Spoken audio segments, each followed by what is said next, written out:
Oh man, I really messed up. I really messed up. It all started so fast, and it was over so suddenly that I hardly even processed what had happened until long after the fact. Let me start over. I'm rambling now. You see, I was driving home late last night. I hadn't even really gone out to do anything. I was just driving to pass the time. It was stormy and again late, so there weren't many people about. I saw maybe one or two other cars the entire time I was out there. Anyway, I was driving a little faster than I should have. The speed limit was 45, I was going 50. The steady beat of the rain had put me into a bit of a trance, and truthfully, I wasn't paying much attention to my surroundings. My thoughts were occupied by my recent breakup, my recent loss of employment, and my budding alcoholism. That's when it happened. Someone stumbled into the road from the rain-slicked darkness beyond my headlights. By the time my brain registered that there was a person in the street, it was already too late. I was going too fast already, and I hit them. Hard. I did what you aren't supposed to do in the rain. I slammed on my brakes, for all the good it would do. Of course, the blood and the rainwater on my tires left little room for traction, and so after a pirouette that ended in my car slamming into a mail drop box, I jumped out and ran back to the crumpled figure lying in the street. I could tell before I'd even reached them that they were already dead. Their limbs were contorted and broken, bent at angles that caused me to wince as I traced them back to their owner, a middle-aged man with light brown skin and dark black hair. He smelled of iron and booze. Blood streamed from his wide-open eyes and mouth, and as his dead eyes met mine, I was stricken with the impression that he'd been taken completely by surprise at his sudden accident. Shit. I breathed out the curse through clenched teeth, bringing my hands to my head and shivering, both from rising anxiety and cold from the rain. Shit, I said again, beginning to panic. The first thing I needed to do was call the police. There was really nothing else I could do. With shaking hands, I withdrew myself from my pocket and slowly punched in the numbers, flinching with every slight vibration of the phone that came with each press. Okay, I whispered to myself, trying to calm down as I brought the phone up to my ear. While the line rang, I looked at the man's body again. It looked smaller somehow, like a sponge that had been wrung out. That the man's blood mixed with the rainwater and began to flow into a nearby drain certainly didn't help with that awful comparison.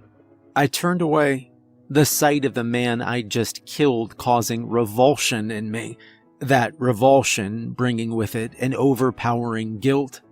This was a life I'd just ended, a life that would have continued if I'd never climbed into my car and decided to go for a cruise.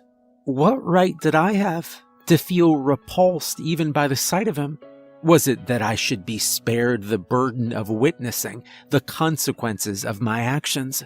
My stomach turned, my head throbbed, my joints ached in the cold, but still, I couldn't bring myself to look back at the body. Instead, I simply stared at my car.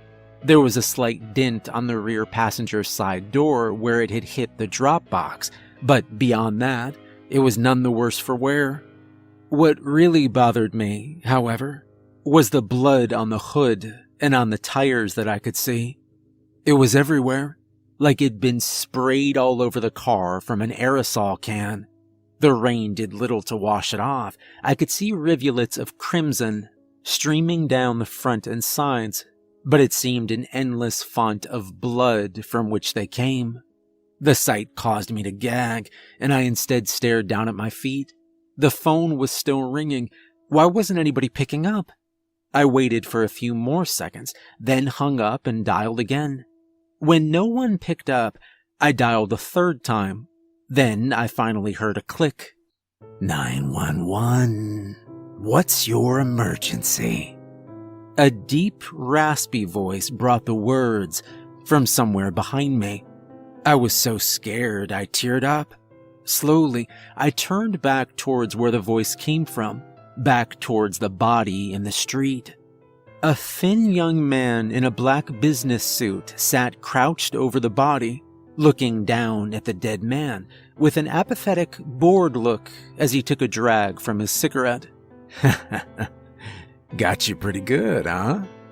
He looked up at me, his mischievous smirk causing his cigarette to roll to the other side of his mouth. I was dumbfounded, still holding the phone to my ear, my mouth open. I finally managed to stammer. It's not, I was just... The man frowned, holding up his hand to stop me. Easy, kid. I'm not here to cause you any trouble. He looked down at the body again. I'm just here to verify. The man clicked his tongue, then rose to his feet, still looking down at the body. I simply stood there, still holding the phone up to my ear like an idiot. I watched as the mysterious suited figure looked around for a few seconds, finally laying his eyes on my car. He began walking towards it, glancing back at me over his shoulder as he went. You know, there's no one coming. You can put your phone up now. This'll be quick. I did as he asked, somehow feeling like he was telling the truth. No one was coming. There would only be myself, this stranger, the dead man, and the pouring rain to disturb the stillness of the night. So, who are you? I was surprised to hear myself speak, apparently regaining some of my composure. The man had reached my car by this point, walking around it slowly, as though he were inspecting it. Oh, I'm no one important, he said. You can just call me Bub. I'm just doing my job, just trying to find out how it all went down. I swallowed. Hard. Look, it was an accident. He just stumbled out into the street, and I was distracted, and... The man held up his hand again, cutting me off. I'm not a cop, kid. I work for... Well, I used to work for the guy you ran down with your car just now. You see, you killed my boss, and so now I have to piece together just what happened. He kept slowly walking around the car, coming to a stop just in front of the hood ornament. He leaned in, squinting at it.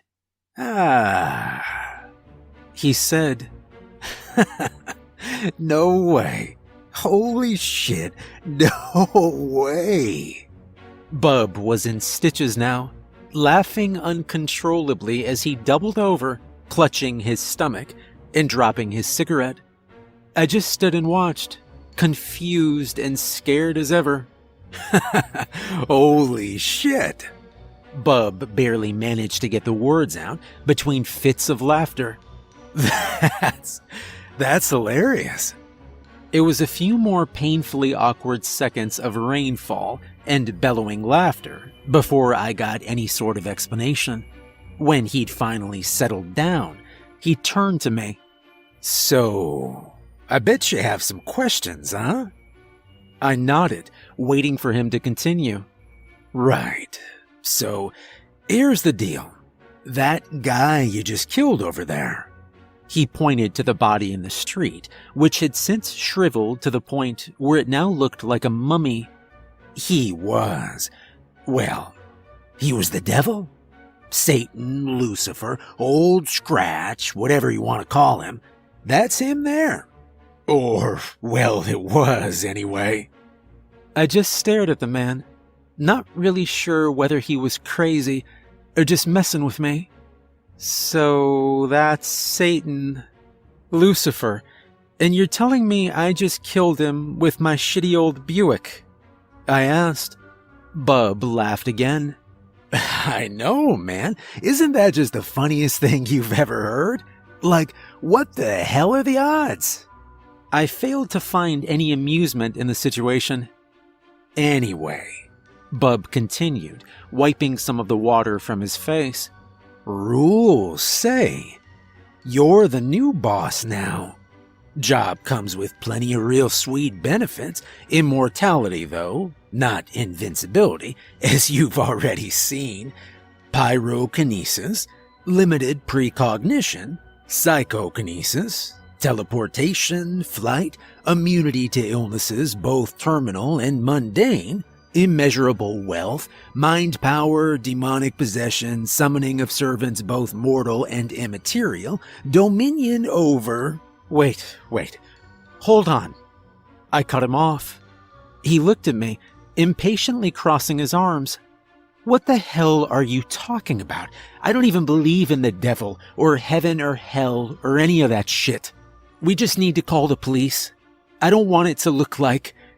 I trailed off as I looked over towards the body on the street.